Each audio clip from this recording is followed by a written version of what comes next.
동맹은 서로의 등을 맡기는 일입니다. 그런데 등을 맡긴 바로 그날 우리는 손목이 쇠사슬로 묶인 우리 국민의 모습을 보게 됐습니다. 2025년 3월 트럼프 대통령이 정의선 현대차 회장을 백악관으로 불러서 박수치고 포옹하며 우리 돈 30조 원을 투자하기로 약속받아내고 앞으로 미국 내에서의 모든 사업 특권은 대통령인 나만 믿으라고 했습니다. 하지만 9월 그 약속을 믿고 일하던 우리 국민 300명이 새벽에 쇠사슬에 묶였습니다. 그날 밤 우리는 결심했습니다. 더 이상 박수에 취하지 않겠다고, 보장으로 말하는 나라가 되겠다고. 대한민국은 오늘 0시부로 자위적 핵전력, 핵개발을 착수한다. 이 한 문장이 어떻게 나왔는지 그 뒤에 숨겨진 진실을 지금부터 말씀드리겠습니다. 그 전에 구독과 좋아요 버튼을 눌러주시면 감동 사연이 전 세계로 퍼져 한국의 위상이 올라갑니다. 그리고 우리 대한민국을 응원하신다면 코리아 화이팅이라고 댓글로 남겨주세요. 오늘도 영상 클릭해주신 한 분 한 분 정말 감사드리고 사랑합니다. 자, 그럼 사연 바로 시작합니다. 저는 한상우 65세입니다. 30년간 원전과 해양 시스템을 다뤄온 엔지니어로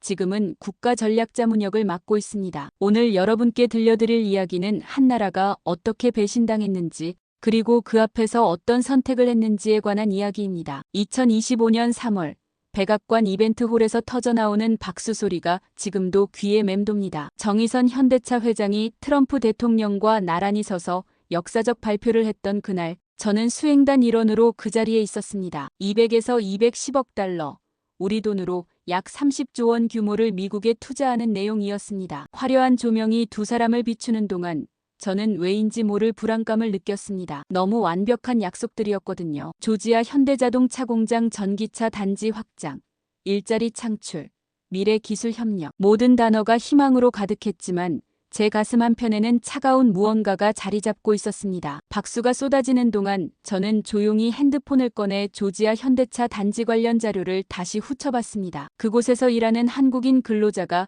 약 1000명 정도 된다는 보고서였죠. 대부분 성실한 사람들이었습니다. 가족을 고국에 두고 먼 타국에서 땀 흘리며 일하는 평범한 우리 국민들이요. 그때 제 옆에 앉은 외교부 김민중 과장이 작은 목소리로 말했습니다. 상우 선생님, 이렇게 큰 투자가 발표되면 현장 관리가 더 까다로워질 텐데요. 저는 고개를 끄덕였습니다. 민중 과장의 말이 맞았어요. 투자가 클수록 관리도 엄격해지고 그 과정에서 우리 국민들이 받을 압박도 커질 테니까요. 무대 위에서는 여전히 웃음과 악수가 이어졌습니다. 언론은 동맹의 새로운 장이라고 찬사를 보냈고 양국 관계가 더없이 좋다고 보도했습니다. 하지만 저는 알고 있었어요. 정치와 현장은 다르다는 걸요. 백악관의 환한 조명 아래서 오가는 약속들이 조지아 공장에서 일하는 우리 국민들의 일상과는 전혀 다른 온도를 가지고 있다는 걸 말입니다. 행사가 끝나고 호텔로 돌아가는 차 안에서 저는 창밖으로 흘러가는 워싱턴의 야경을 바라봤습니다. 화려한 불빛들이 스쳐 지나갔지만 제 마음속엔 조지아 단지에서 밤늦게 일하고 있을 우리 국민들의 모습이 떠올랐습니다. 왜인지 가슴이 무거웠어요. 호텔방에 도착해서도 잠이 오지 않았습니다. 30조 원이라는 엄청난 숫자가 머릿속을 맴돌았지만 동시에 그 숫자 뒤에 숨어 있을 수 있는 위험들도 생각났습니다. 투자가 커질수록 기대도 커지고 기대가 클수록 실망도 크죠. 그리고 그 실망의 대가는 언제나 현장에서 일하는 사람들이 치르게 되어 있으니까요. 새벽 2시쯤 되어서야 겨우 잠이 들었지만 꿈속에서도 조지아 공장의 모습이 나타났습니다. 하지만 그 꿈은 악몽이었어요. 공장이 텅 비어 있고 어디선가 차가운 바람이 불어오는 그런 꿈이었습니다. 다음 날 아침 동료들과 함께 백악관 브리핑을 정리하면서도 저는 계속 조지아 공장 생각을 했어요. 혹시 제가 너무 걱정이 많은 건 아닐까 싶기도 했지만 30년간 현장에서 쌓은 직감이 계속 경고하고 있었거든요. 뭔가 큰 변화가 올 것 같다는, 그리고 그 변화가 반드시 좋은 방향만은 아닐 것 같다는 예감이요. 지금 생각해보면 그때의 불안감이 정확히 들어맞았습니다. 30조 원의 약속 뒤에는 정말로 우리가 예상하지 못한 그림자가 숨어 있었거든요. 2025년 9월 3일 새벽 4시 제 핸드폰이 울렸습니다. 깊은 잠에 빠져있던 저는 처음엔 알람 소리인 줄 알았어요. 하지만 화면에 떠오른 이름을 보는 순간 온몸이 얼어붙었습니다. 외교부 당직실이었거든요. 상우 선생님 죄송합니다. 긴급 상황입니다. 조지아 현대차 단지에서. 전화기 너머로 들려오는 목소리가 떨리고 있었어요. 저는 침대에서 벌떡 일어나며 물었습니다. 무슨 일입니까? 그 순간 들려온 대답은 제 세상을 완전히 뒤바꿔 놓았습니다. 연방 이민당국과 국토안보수사처가 대규모 단속작전을 벌였습니다. 구금자가 475명, 그중 한국인이 300명이 넘습니다. 전화기가 손에서 떨어질 뻔했어요. 300명이요? 제가 몇 달 전 백악관에서 봤던 그 조지아 단지에서요. 30조 원 투자를 약속받은 바로 그곳에서 우리 국민 300명이 구금되었다고요? 급히 옷을 입고 정부 청사로 향하는 차 안에서 저는 계속 핸드폰으로 상황을 확인했습니다. 단속 시간은 새벽 5시부터 오전 10시까지 무려 5시간에 걸친 대규모 작전이었어요. 연방요원 200명이 동원되었고 현장에는 헬기가 하늘을 날고 대형 버스 10여 대가 대기하고 있었다고 했습니다. 정부 청사 지하 상황실에 도착했을 때의 장면은 지금도 잊을 수 없어요. 여러 개의 모니터에는 조지아 현장의 CCTV 영상이 반복 재생되고 있었습니다. 줄지어 선 사람들, 손목에 채워진 쇠사슬, 고개를 숙인 채 버스에 오르는 우리 국민들의 모습이요. 김민중 과장이 저를 보자마자 달려왔습니다. 그의 얼굴은 창백했어요. 상우 선생님, 이게 도대체 뭡니까? 3월에 30조 원 투자를 약속받더니 9월에는 우리 국민을 사슬로 묶는다고요? 그의 목소리에는 분노와 당황이 뒤섞여 있었습니다. 상황실 한쪽에서는 직원들이 바쁘게 전화를 걸고 있었어요. 영사접견 요청, 법률지원팀 파견, 가족 연락망 복구 같은 단어들이 여기저기서 들려왔습니다. 하지만 모든 게 너무 갑작스러웠어요. 누구도 이런 상황을 예상하지 못했거든요. 모니터 속 영상을 보면서 저는 가슴이 미어지는 것 같았습니다. 화면 속 사람들은 특별한 범죄자가 아니었어요. 그저 성실하게 일하던 우리 국민들이었습니다. 조지아의 추운 새벽 쇠사슬슬에 손목이 묶인 채 버스를 기다리는 그들의 모습을 보니 눈앞이 흐려졌어요. 외교부 국장이 워싱턴에서 온 보고서를 읽어주기 시작했습니다. 미 측에서는 정상적인 법 집행 절차라고 발표했습니다. 불법 체류 및 취업 관련 단속이며 사전 통지 의무는 없다고 답변했습니다. 그 순간 저는 주먹을 꽉 쥐었어요. 사전 통지 의무가 없다고요? 동맹국 국민 350명을 구금하면서요? 저는 천천히 일어나서 상황실을 둘러봤습니다. 모든 사람들이 저를 바라보고 있었어요. 그들의 눈빛에서 분노와 절망, 그리고 무엇인가 해달라는 간절함을 느꼈습니다. 그때 저는 깨달았어요. 이건 단순한 법 집행 문제가 아니라는 걸요. 여러분, 제가 입을 열자 상황실이 조용해졌습니다. 지금 우리가 보고 있는 건 감정의 문제가 아닙니다. 구조의 문제예요. 믿음의 구조가 무너진 거라고요. 저는 모니터를 가리키며 계속했습니다. 저 화면 속 사람들은 3월에 30조 원 투자를 약속받은 바로 그 공장에서 일하던 사람들입니다. 우리가 동맹을 믿고 보낸 사람들이에요. 김민중 과장이 고개를 끄덕였습니다. 그럼 어떻게 해야 합니까? 저는 깊게 숨을 들이쉬었어요. 30년간 현장에서 배운 게 있다면 문제의 본질을 정확히 파악해야 한다는 것이었거든요. 구조가 무너졌으면 구조로 복원해야 합니다. 감정으로는 안 돼요. 시스템으로, 제도로, 보장으로 해야 합니다. 그 순간 제 머릿속에는 이미 다음 계획이 그려지고 있었어요. 하지만 그건 아무도 예상하지 못할 만큼 큰 결단이 필요한 일이었습니다. 새벽 6시. 국가안보회의 소회의실의 문이 열렸습니다. 평소라면 이 시간에 열리지 않을 회의였지만 조지아 사태는 그런 관례를 무너뜨렸어요. 저는 두꺼운 파일 하나를 품에 안고 들어갔습니다. 파일 표지에는 붉은 글씨로 극비라고 적혀 있었고 그 아래 작은 글씨로 자위적 핵옵션 검토서라고 쓰여 있었어요. 이 파일은 제가 2년 전부터 조용히 준비해온 것이었습니다. 혹시 모를 상황에 대비해서요. 하지만 정말로 이 파일을 꺼내야 할 날이 올 줄은 몰랐어요. 특히 동맹국에 의해 우리 국민이 사슬에 묶이는 그런 상황에서 말이죠. 회의실에는 이미 몇 명이 와 있었습니다. NSC 1차장,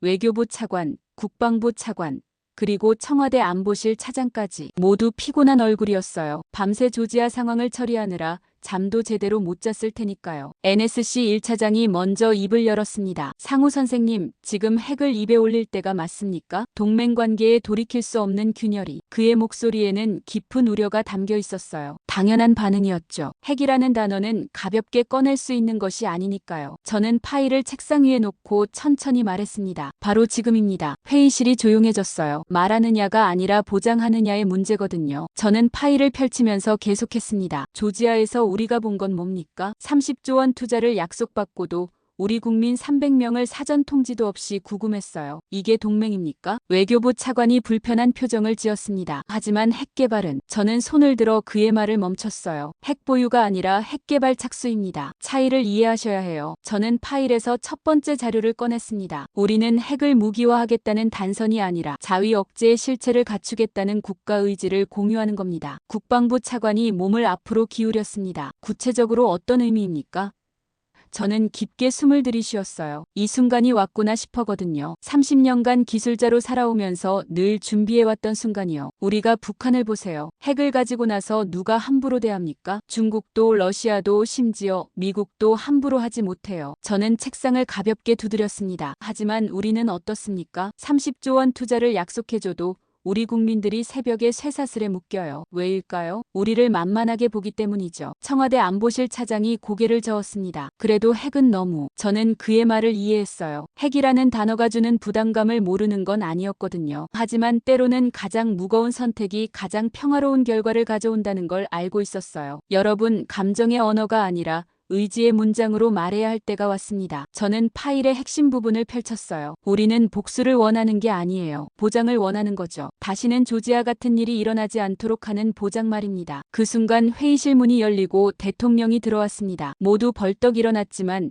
대통령은 손짓으로 앉으라고 했어요. 계속하세요, 상우 선생님. 대통령의 목소리는 평소보다 낮았습니다. 아마 조지아 상황 때문에 밤새 고민했을 거예요. 저는 다시 한번 정리했습니다. 대통령님, 우리는 핵 보유 선언이 아니라 핵 개발 착수를 말해야 합니다. 이건 위협이 아니라 의지의 표명이에요. 우리 국민을 지킬 능력을 갖추겠다는 의지 말입니다. 저는 조지아 현장 사진을 꺼내 보여드렸어요. 이 사진 속 사람들이 다시는 이런 일을 당하지 않게 하려면 우리에게도 억제력이 있어야 합니다. 대통령이 사진을 오래 바라봤습니다. 그 표정에서 깊은 고민을 읽을 수 있었어요. 핵이라는 선택이 얼마나 무거운지 누구보다 잘 알고 계셨을 테니까요. 하지만 동시에 국민을 지켜야 한다는 책임감도 느끼고 계셨을 거예요. 상우 선생님 말이 맞습니다. 대통령이 천천히 고개를 끄덕였어요. 감정이 아니라 구조로, 분노가 아니라 시스템으로 접근해야겠군요. 그 순간 저는 알았어요. 우리가 역사의 전환점에 서 있다는 걸요. 오전 10시.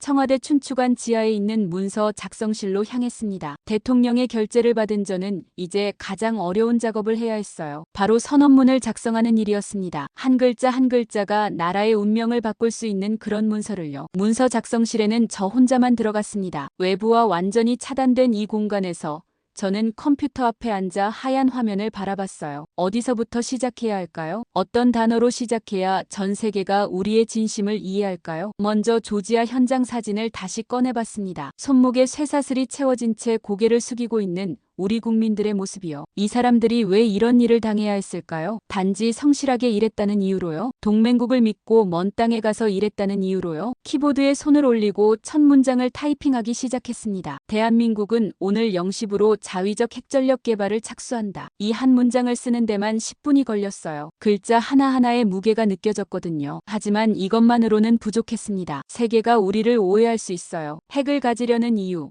그리고 어떤 방식으로 개발할 것인지 명확히 해야 했거든요. 저는 계속 타이핑했습니다. 개발과 배치 전 과정은 민주적 통제와 국제 투명성 절차 안에서 추진한다. 이 문장에는 특별한 의미가 있었어요. 우리는 비밀리에 핵을 개발하는 나라가 아니라는 걸 보여주려 했거든요. 모든 과정을 투명하게 공개하고 국회의 감시를 받겠다는 의지였습니다. 세 번째 문장은 더욱 중요했어요. 우리는 선제 핵 사용을 지향하며 억제 목적의 확장 사용을 금한다. 이 문장을 쓰면서 제 손이 떨렸습니다. 핵을 가진다는 것은 곧 책임을 진다는 뜻이었거든요. 무시무시한 힘을 가지지만 그 힘을 함부로 사용하지 않겠다는 약속이었어요. 네 번째 문장에서는 우리의 진심을 드러내려 했습니다. 동맹과 파트너와의 협의는 상시 개방되어 있으며 지역 안정에 기여하는 최소 억제 원칙을 따른다. 우리는 동맹을 포기하려는 게 아니었어요. 오히려 동맹을 더 성숙한 관계로 만들려는 거였습니다. 마지막 문장이 가장 어려웠어요. 대규모 인권 침해와 국민 보호 실패가 재발할 경우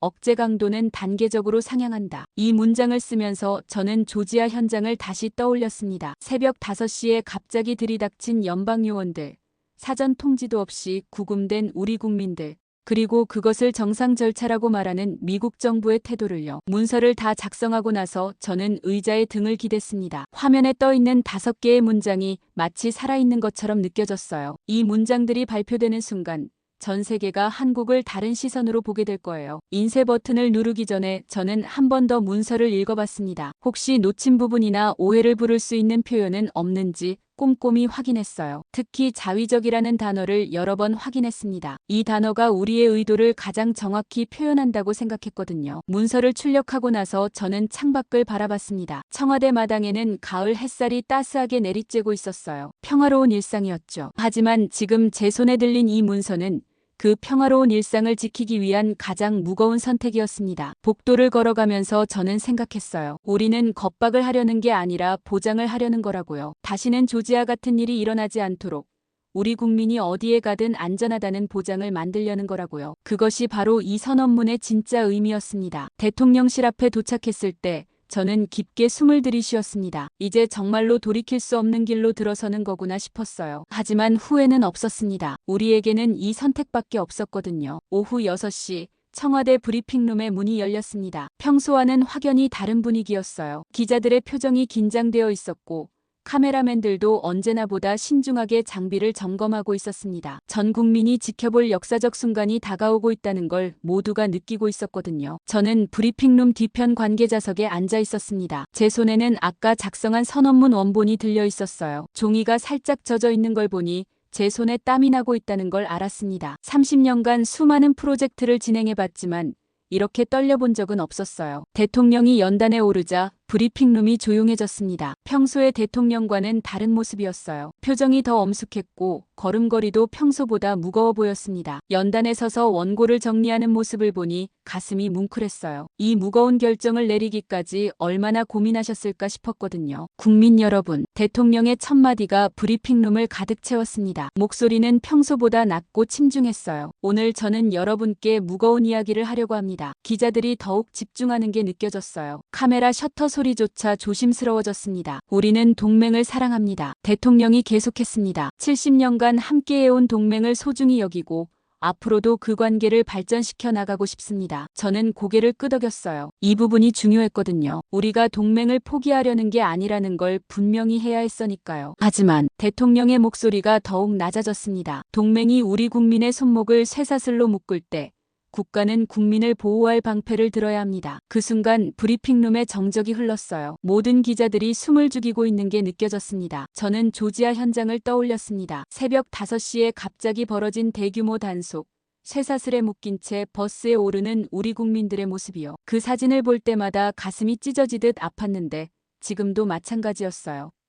3월에 우리는 30조 원을 미국에 투자하기로 약속했습니다. 대통령이 계속했습니다. 하지만 9월에는 그 약속을 믿고 일하던 우리 국민 300명이 사전 통지도 없이 구금되었습니다. 기자들 사이에서 작은 술렁임이 일었어요. 이 대비가 얼마나 극명한지 모두가 느끼고 있었거든요. 드디어 핵심 부분이 왔습니다. 대통령이 원고를 한 번 더 확인하고 천천히 입을 열었어요. 대한민국은 오늘 0시부로 자위적 핵전력 핵개발을 착수합니다.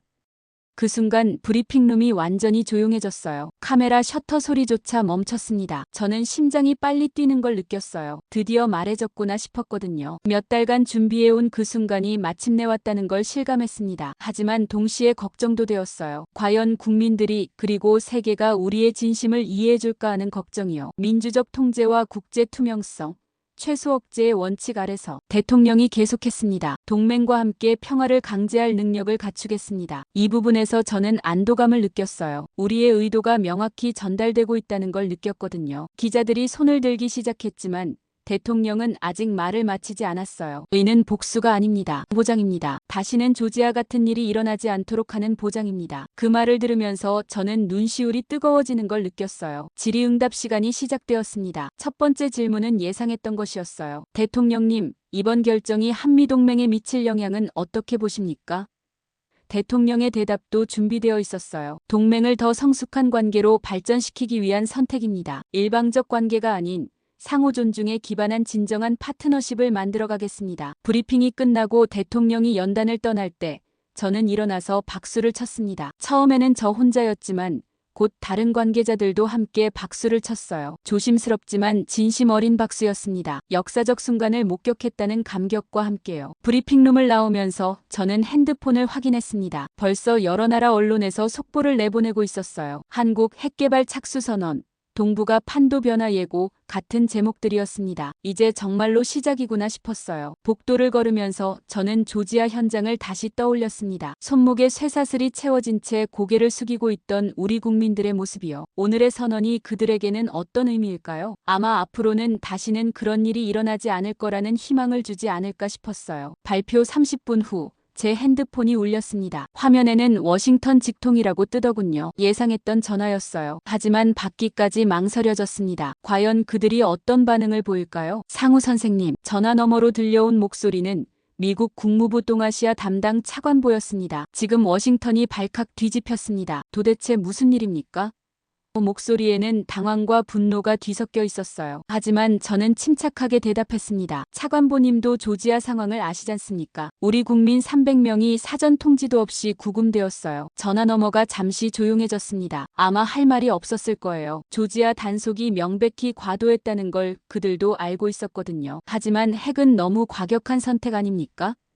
차관보가 다시 말했습니다. 저는 깊게 숨을 들이쉬었어요. 이 대화의 핵심이 바로 이거였거든요. 과격하다고요? 우리 국민들이 새벽에 쇠사슬에 묶이는 게 과격한 게 아니라 그에 대응하는 게 과격하다는 말씀입니까? 그 순간 전화가 끊겼습니다. 아마 할 말이 없어서 끊었을 거예요. 하지만 곧 다른 전화가 걸려왔습니다. 이번에는 백악관 NSC였어요. 상우 선생님, 긴급 화상회의를 요청합니다. 1시간 후에 가능하십니까? 저는 시계를 봤습니다. 오후 9시였어요. 워싱턴은 아침 8시 정도일 테고 그들이 이렇게 급하게 회의를 요청한다는 건 정말로 당황하고 있다는 뜻이었어요. 알겠습니다. 준비하겠습니다. 1시간 후.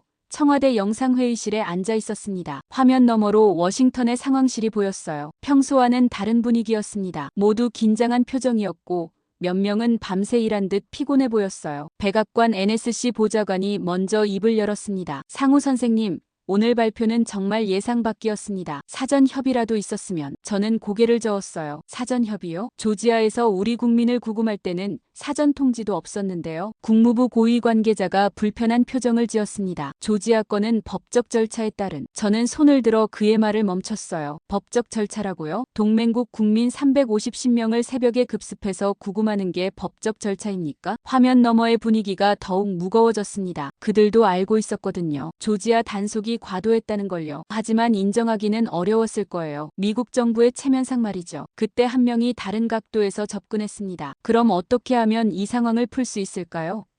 바로 이 질문을 기다리고 있었어요. 저는 미리 준비해둔 자료를 꺼냈습니다. 간단합니다. 우리가 잃은 건 협상 카드가 아니라 신뢰거든요. 저는 화면을 통해 자료를 공유했습니다. 신뢰를 회복하려면 말이 아니라 보장으로 해야 합니다. 자료에는 구체적인 방안들이 적혀 있었어요. 첫 번째는 구금자 절차 보장이었습니다. 앞으로 대규모 단속이 있을 때는 24시간 전에 사전 통지를 해주세요. 그리고 한국 국적자에 대해서는 즉시 영사 접견이 가능하도록 해주시고요. 이건 당연한 요구였어요. 동맹국이라면 이 정도는 해줘야 하는 거니까요. 두 번째는 사전 통지 프로토콜이었습니다. 현장에 우리 국민이 있을 수 있는 대규모 작전은 미리 협의해주세요. 완전히 막아달라는 게 아니라 우리 국민의 안전을 확보할 시간만 달라는 겁니다. 이것도 합리적인 요구였어요. 세 번째가 가장 중요했습니다. 연합억제 표준을 다시 정비합시다. 공동기획과 공동운용 체계를 더 강화해서 진짜 동맹다운 동맹을 만들어 보자고요. 이 부분에서 그들의 표정이 달라졌어요. 연합억제 강화는 그들에게도 도움이 되는 일이었거든요. 국무장관이 직접 나섰습니다. 상우 선생님 말씀이 일리 있습니다. 조지아 건에서 우리가 부족했던 부분이 있다는 걸 인정합니다. 드디어 나왔구나 싶었어요. 그들도 잘못을 인정하기 시작한 거였습니다. 그럼 먼저 풀어보죠. 구금자 절차 보장부터 시작해서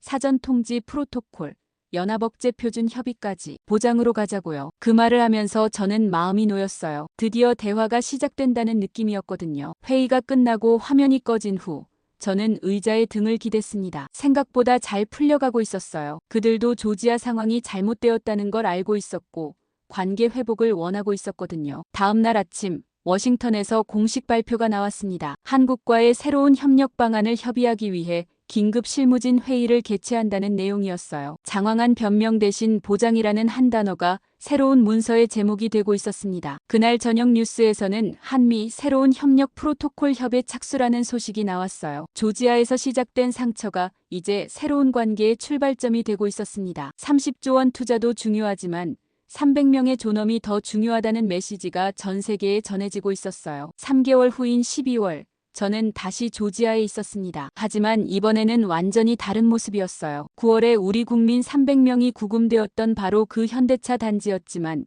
이제는 그때와는 전혀 다른 풍경이 펼쳐져 있었습니다. 공장 입구에 새로 설치된 건물이 눈에 띄었어요. 한미 공동 노무안전센터라는 간판이 걸려 있었습니다. 이곳은 우리가 워싱턴과 협의해서 만든 새로운 시설이었어요. 24시간 영사보호 시스템이 작동하는 곳이었죠. 센터 안으로 들어가자 깔끔하게 정비된 사무실이 보였습니다. 통역사, 변호사, 영사관 직원들이 상주하고 있었고 벽에는 절차 안내문이 여러 언어로 붙어 있었어요. 한국어, 영어, 스페인어로 쓰인 안내문에는 근로자 권리 보호 절차가 자세히 설명되어 있었습니다. 센터 책임자인 박민수 영사가 저를 맞았습니다. 상우 선생님 덕분에 이런 시설을 만들 수 있었습니다. 그의 목소리에는 감사함이 담겨 있었어요. 이제 우리 국민들이 훨씬 안심하고 일할 수 있게 되었습니다. 박 영사가 센터를 안내해주면서 설명했습니다. 9월 사건 이후로 모든 게 바뀌었어요. 이제는 대규모 단속이 있기 전에 미리 통지가 옵니다. 그러면 우리가 즉시 현장에 나가서 우리 국민들을 보호할 수 있어요. 그 말을 들으니 마음이 뿌듯했습니다. 공장 내부로 들어가 보니 근로자들의 표정이 밝아 보였어요. 9월에 봤던 그 두려움과 불안이 사라져 있었습니다. 한 근로자가 저에게 다가와서 말했어요. 선생님, 이제는 정말 안심하고 일할 수 있어요. 센터에서 항상 우리를 지켜주고 있거든요. 그날 오후에는 서울과 워싱턴을 연결한 화상 공동 발표가 있었습니다. 양국이 함께 발표하는 새로운 협력 방안이었어요. 저는 서울에서 이 역사적인 순간을 지켜봤습니다. 첫 번째 발표 내용은 연합억제 표준 상설화였습니다. 공동기획과 공동운용 체계를 한 단계 더 발전시켜서 위기 상황에서도 양국이 완벽하게 협조할 수 있도록 하는 시스템이었어요. 이건 우리의 핵개발 선언이 가져온 긍정적 결과 중 하나였습니다. 두 번째는 대규모 현장작전 사전 통지와 조정 프로토콜 신설이었습니다. 앞으로는 조지아 같은 일이 절대 일어나지 않도록 하는 안전장치였어요. 동맹국 국민이 연루될 수 있는 작전에는 반드시 사전 협의를 거치도록 하는 원칙이었습니다. 세 번째가 가장 의미 있었어요. 인권과 노무 안전 가이드라인 양자 이행 점검 착수였습니다. 단순히 투자만 하는 관계가 아니라 그 투자가 사람을 존중하는 방식으로 이루어지도록 하는 장치였어요. 발표가 끝난 후 기자들의 질문이 이어졌습니다. 핵개발 계획은 어떻게 되는 건가요? 대통령의 대답은 명확했어요. 개발은 계속 진행됩니다. 하지만 동시에 이런 협력 체계가 잘 작동한다면 개발 속도나 규모를 조정할 수도 있습니다. 저는 그 대답을 들으면서 미소를 지었어요. 이게 바로 우리가 원했던 결과였거든요. 핵 개발은 목적이 아니라 수단이었어요. 진짜 목적은 우리 국민을 보호하는 것이었고 그 목적이 다른 방법으로도 달성될 수 있다면 얼마든지 유연하게 접근할 수 있는 거였습니다. 그날 저녁 조지아 센터에서 온 사진을 받았습니다. 근로자들이 센터 앞에서 찍은 단체 사진이었어요. 모두 환한 미소를 짓고 있었습니다. 9월에 사슬에 묶였던 그 자리에서 이제는 웃음꽃이 피고 있었어요. 사진을 보면서 저는 눈시울이 뜨거워지는 걸 느꼈습니다. 쇠사슬을 푼 건 손목이 아니라 마음이었어요. 그 마음을 푼 건 보장이었고요. 이제 우리에게는 방패를 들고 걸어갈 길만 남아 있었습니다. 다음 날 아침 뉴스에서는 조지아 현대차 단지 모범적 노사협력 현장으로 탈바꿈이라는 소식이 나왔어요. 30조 원 투자는 계속되고 있었지만 이제는 300명의 교훈이 함께 작동하는 투자가 되어 있었습니다. 김민준 외교부 과장이 저에게 전화를 걸어왔어요. 상우 선생님, 정말 대단한 변화예요. 현장 분위기가 완전히 달라졌다고 하네요. 저는 웃으면서 대답했어요. 민준 과장님, 이제 시작이에요. 진짜 동맹다운 동맹을 만들어가야 하거든요. 그날 밤 잠자리에 들면서 저는 생각했습니다. 9월의 쇠사슬이 12월의 악수로 바뀌었구나 하고요. 그리고 이 모든 변화의 시작은 우리가 더 이상 참지 않겠다고 선언한 그 순간이었다는 거요. 1년이 지난 지금 저는 인천공항 출국장에 서 있습니다. 오늘은 워싱턴으로 떠나는 날이에요. 하지만 작년 3월에 갔을 때와는 완전히 다른 마음가짐입니다. 그때는 30조 원 투자 발표를 듣기 위해 갔다면 이번에는 새로운 한미동맹 가이드라인에 최종 서명하러 가는 거거든요. 가방 안에는 두꺼운 문서가 들어있어요. 한미 상호보장 협정서라는 제목이 붙은 문서였습니다. 지난 1년간 양국이 함께 만들어온 새로운 협력의 틀이었어요. 더 이상 일방적인 관계가 아니라 진정한 상호 존중에 기반한 동맹의 설계도였습니다. 공항 라운지에서 뉴스를 보니 흥미로운 소식이 나오고 있었어요. 북한, 한국의 핵개발에 대해 이례적 침묵 유지라는 제목이었습니다. 작년 9월 우리가 핵개발을 선언했을 때 모두가 북한의 강력한 반발을 예상했었어요. 하지만 실제로는 그렇지 않았습니다. 오히려 놀라운 일이 벌어졌어요. 북한이 우리의 선언 이후 도발을 줄이기 시작한 거였습니다. 왜일까요? 아마 우리가 진짜로 핵을 가질 수도 있다는 가능성 때문이었을 거예요. 억제력이라는 게 바로 이런 것이구나 싶었습니다. 탑승 안내 방송이 나오자 저는 자리에서 일어났습니다. 기내에 들어가면서 1년 전을 떠올려 봤어요. 조지아에서 우리 국민 300명이 구금되었을 때의 그 참담한 기분이요. 하지만 지금은 달랐습니다. 그 상처가 오히려 우리를 더 강하게 만들어줬거든요. 비행기가 이륙하자 창밖으로 한국 땅이 보였어요. 저 아래 어딘가에서는 조지아에서 돌아온 근로자들이 가족들과 함께 평범한 일상을 살아가고 있을 거예요. 이제는 해외에 나가서 일하더라도 나라가 지켜준다는 믿음을 가지고 말이죠. 기내에서 만난 한 젊은 엔지니어와 대화를 나눴습니다. 그는 미국 현지 기업에 취업이 결정되어 떠나는 길이라고 했어요. 요즘은 해외 취업이 예전보다 훨씬 안심이 돼요라고 말하더군요. 나라가 정말 우리를 지켜준다는 느낌이 들거든요. 그 말을 들으니 가슴이 뭉클했습니다. 바로 이거였어요. 우리가 원했던 게요. 우리 국민들이 어디에 가든 당당할 수 있고 안전하다고 느낄 수 있는 그런 나라를 만드는 것이었습니다. 워싱턴에 도착해서 호텔에 체크인한 후 저는 조지아 현대차 단지에 전화를 걸어봤어요. 박민수 영사가 받았습니다. 상우 선생님 안녕하세요. 여기는 정말 평화로워요. 근로자들도 안정적으로 일하고 있고 새로운 투자도 계속 들어오고 있어요. 혹시 문제는 없나요? 제가 물었더니 박 영사가 웃으며 대답했어요. 전혀요. 오히려 미국 측에서 더 세심하게 배려해주고 있어요. 아마 작년 일을 통해 많이 배웠나 봐요. 그 말을 들으니 정말 다행이라는 생각이 들었어요. 다음 날 국무부에서 열린 서명식에는 양국의 고위 관계자들이 모두 참석했습니다. 작년에 조지아 문제로 갈등을 빚었던 그 사람들도 있었어요. 하지만 이제는 모두 새로운 협력의 동반자가 되어 있었습니다. 서명을 하면서 저는 생각했어요. 결국 우리가 선택한 길이 옳았다는 걸요. 분노로 대응하는 대신 구조로 접근했고 감정적 반발 대신 시스템적 해결책을 찾았던 것이요. 그 결과 동맹은 더 단단해졌고 우리 국민들은 더 안전해졌습니다. 서명식이 끝난 후 기자회견에서 한 기자가 물었습니다. 핵 개발 계획은 어떻게 되는 건가요? 저는 준비된 답변을 했어요. 개발은 계속됩니다. 하지만 속도와 규모는 상황에 따라 조정될 수 있어요. 목적은 평화이지 갈등이 아니거든요. 그날 저녁 호텔방에서 한국 뉴스를 봤습니다. 한미 새 협력체제 출범. 조지아 사태 완전 봉합이라는 제목이 나오더군요. 화면에는 조지아 단지에서 웃으며 일하는 근로자들의 모습이 나왔어요. 1년 전 그 자리에서 사슬에 묶였던 사람들이 이제는 당당하게 일하고 있었습니다. 다음 날 한국으로 돌아오는 비행기 안에서 저는 1년간의 여정을 정리해봤어요. 조지아에서 시작된 상처가 결국 우리를 더 강하게 만들어줬다는 걸 실감했습니다. 때로는 가장 어려운 순간이 가장 큰 성장의 기회가 되기도 하는 거네요. 인천공항에 착륙하면서 저는 다시 한번 확신했습니다. 우리가 선택한 길이 맞다는 걸요. 겸손하지만 준비된 강자, 말이 아니라 시스템으로 평화를 지키는 나라. 그것이 바로 우리가 지향하는 대한민국의 모습이었습니다. 공항을 나서면서 제 핸드폰에 문자가 왔어요. 조지아에서 일하고 있는 한 근로자로부터였습니다. 선생님 덕분에 이제 정말 안심하고 일할 수 있어요. 감사합니다. 그 문자를 보는 순간 눈시울이 뜨거워졌습니다. 집에 도착해서 가족들과 저녁을 먹으면서 1년간의 이야기를 들려줬어요. 아내가 말했습니다. 당신이 한 일이 정말 자랑스러워요. 우리 아이들이 살아갈 세상이 더 안전해진 것 같아요. 그 말을 들으니 모든 고생이 보람으로 느껴졌습니다. 여러분은 언제 우리나라가 정말 강해졌다고 느끼셨나요? 저는 조지아 사태를 통해 배웠어요. 진짜 강함은 힘을 자랑하는 게 아니라 필요할 때 그 힘을 조용히 보여줄 수 있는 것이라는 걸요. 그리고 그 힘은 국민을 지키기 위해 존재한다는 걸요. 이 이야기가 여러분의 마음에 닿으셨다면 구독과 좋아요 부탁드립니다. 앞으로도 우리나라가 진정한 강국으로 나아가는 모습을 함께 지켜봐 주세요. 겸손하지만 준비된 강자, 그것이 바로 우리가 꿈꾸는 대한민국입니다.